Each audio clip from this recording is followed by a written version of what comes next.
En el centro de la pampa vive un pimiento. Sol y viento pa' su vida, sol y viento. Sol y viento pa' su vida, sol y viento. Hello, I'm Patrick Barnard. Welcome to the 134th edition of the Pimento Report. Bonjour, je m'appelle Patrick Barnard. Bienvenue à la 134e édition du Pimento. I'm sitting here in the Peace Garden of Dawson College. It is the 21st of September 2018. It is also the United Nations Peace Day. And today we're going to see an amazing event, the planting of 4 ginkgo seedlings here in different parts of Montreal, starting at Dawson College. These ginkgo seedlings are the descendants of trees that survived the atomic attack at Hiroshima in 1945. This event is richly symbolic and is going to be fascinating. Ce matin, le 21 septembre 2018, c'est aussi la journée de la paix des Nations Unies. Ce matin, on va suivre un événement spécial, l'implantation des 4 petits arbres ginkgo ici dans la terre montréalaise. Ces arbres, ces petits arbres, sont les descendants des arbres survivants, des arbres qui ont survécu l'attaque atomique à Hiroshima en 1945. Montréal, c'est aussi une ville jumelle avec Hiroshima. We are going to watch this event as it unfolds, the planting of these amazing trees here in Montreal. Bienvenue aussi à cette journée unique et spéciale, la journée de la paix. My name is Neil Whitehouse. I'm the minister at Westmount Park United Church. Here at Dawson College, this day has deep significance in remembering the shooting 12 years ago on September 13, the student who died and 19 others injured and the perpetrator who committed suicide. This year, the Eco Peace Garden is a focus for a special remembrance thanks to a remarkable organisation, Green Legacy Hiroshima. Montreal and Hiroshima, Japan, have been twin cities since 1998. We are honoured today to have 4 saplings that are the direct descendants of a ginkgo survivor tree in Hiroshima. And today, each of them are to be planted in 4 communities committed to peace, the sort of peace that begins by honouring and respecting the integrity of the natural world. Je pense que c'est la façon parfaite pour commencer une nouvelle année avec l'idée de paix, mais aussi les actions pour paix. We have our religious school consecration where the new students started just a couple weeks, and I'm always struck by how, for those of us in the room, these kids look so little because they're the smallest of our students, but for their parents bringing them forward, they are already so big from how they started.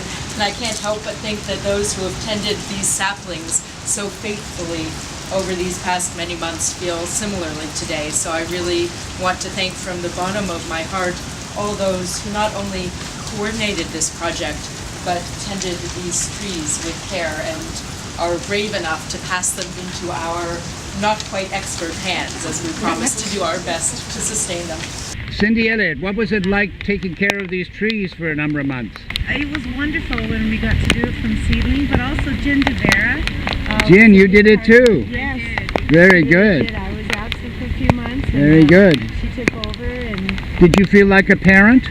Well, it was wonderful because when the seeds germinated, we call it liftoff, and it's really nice to see like new sprouts of life coming from a seed. And out of the 28 seeds that we got, 21 actually germinated. I'd like to take a moment to actually acknowledge that we are standing on the unceded territory of the Kanien'kehá:ka peoples. And this is significant particularly today because we are going to be planting into the soil, into the land, a sign of peace. something that is an action of reconciliation. And while not in a context of Indigenous Canadian reconciliation, it is nonetheless a very important step forward when we're talking about acts and actions and symbols.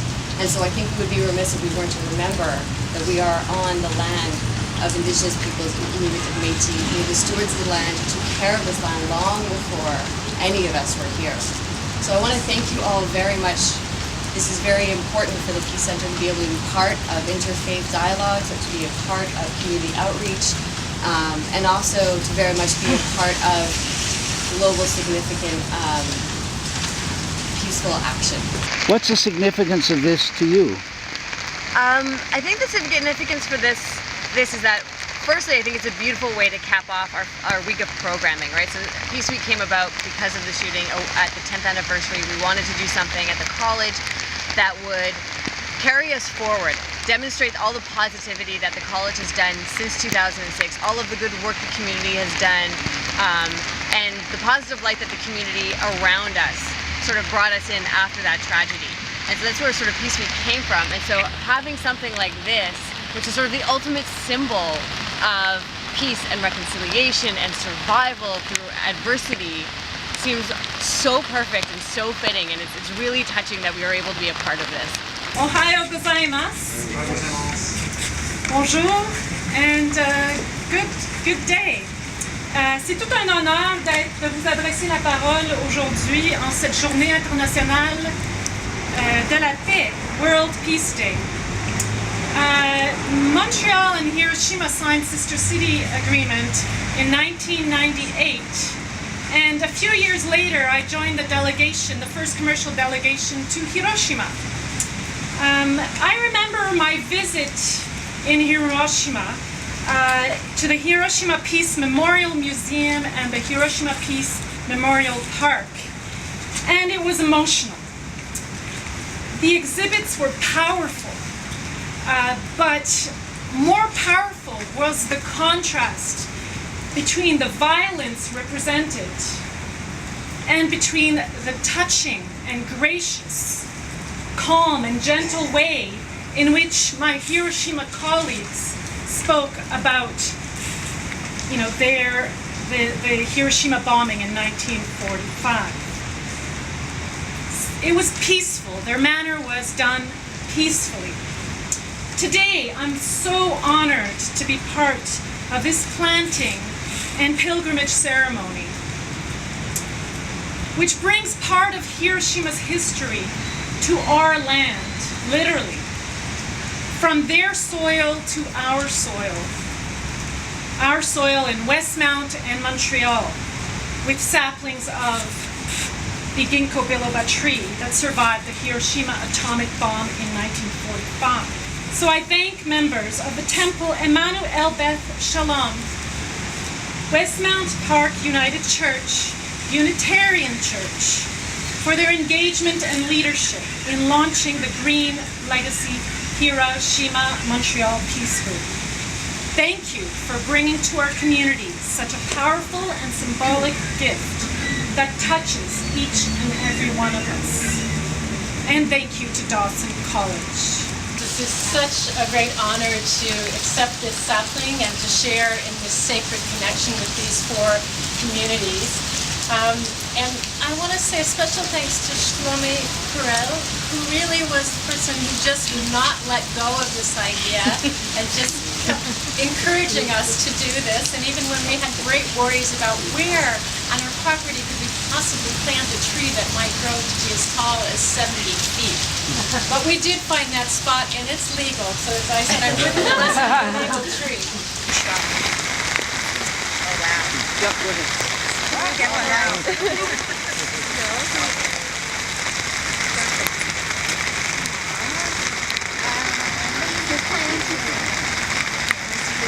Compost from our own waste.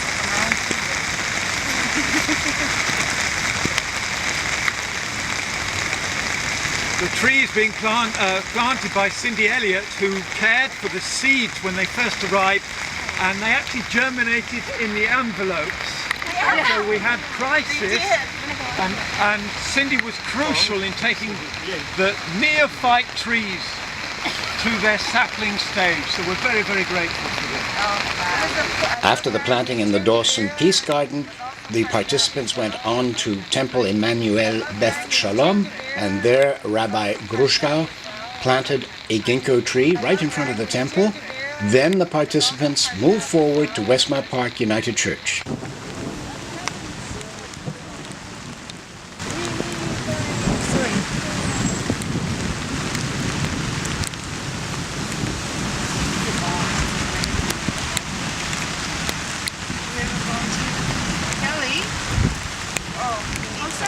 Bumping into everybody.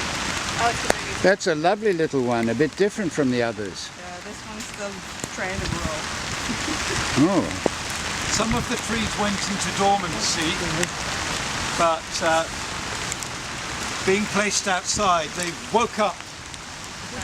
It's interesting. Wonderful. There's lots of little parables already. Oh, really? I love that.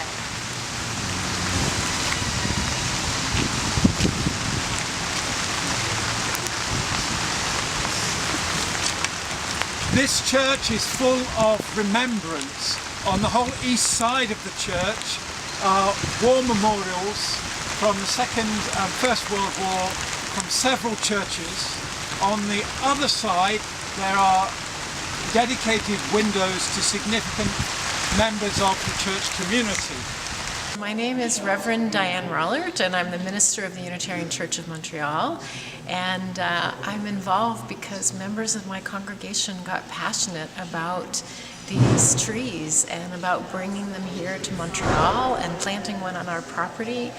And I just think that this is such an amazing effort that we're doing together. We're connecting these four communities in a very sacred way to say that we really care about peace and we care about this earth, and that we are going to watch these beautiful saplings grow together. They'll be like raising children together. So it will be a beautiful extended family that we have in connecting ourselves to the earth. It's quite impressive. I was happy that the Gazette was here today because this is an amazing story. And we got rain, we got biblical kind of tempest. We're now in not your church, but another church as a little bit of refuge. It's as if this is a parable unfolding today. Yeah, absolutely. Absolutely. I think it is. I think that there's so much that we can learn from a day like this and how we face adversity together. And you think about these trees and the adversity that their parent trees lived through and survived, and the hope that they bring and to us and to the communities there in Hiroshima, as well as these communities here. It's a really important experience for us all. Yeah, definitely a parable. You're coming near the end of this. We are coming to the end. Good, and you even have followers. We still have people with us. Yeah. I would like to welcome you to the Unitarian Church of Montreal and to the end of your pilgrimage.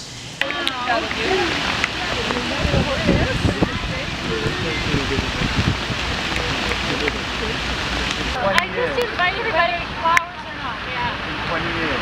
20 years till we start flowering, you can see them. You won't know until 20 years. There are others still coming in. Shloime, someone said today, and I think it's absolutely accurate, this was your idea. Are you happy to see it bear fruit? Yeah, I think it's fantastic, and we need to continue. I think our next step should be to find a place in Pierrefonds, because in Pierrefonds we're trying to preserve the largest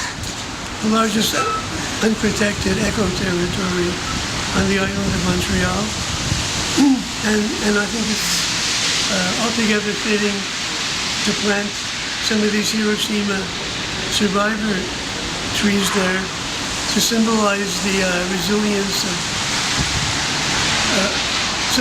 resilience of nature and trees in the face of adversity. En el centro de la pampa vive un pimiento. Sol y viento pa' su vida, sol y viento. Sol y viento pa' su vida. Olivier.